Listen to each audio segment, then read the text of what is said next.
সাফা কি করতেছো? কেন? তোমার না কালকে এক্সাম? চলো পড়তে চলো। মানে কি?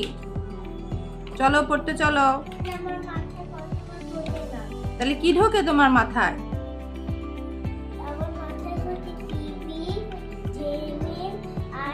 Oh my god. এগুলো মাথায় থাকলে হবে?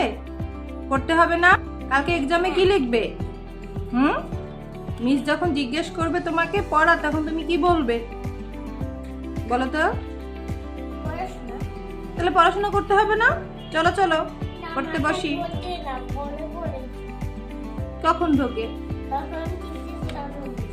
আমার টিভিতে কি দেখো? Oh my god. বাবু বাবু দেখলে কিভাবে বলবে তুমি?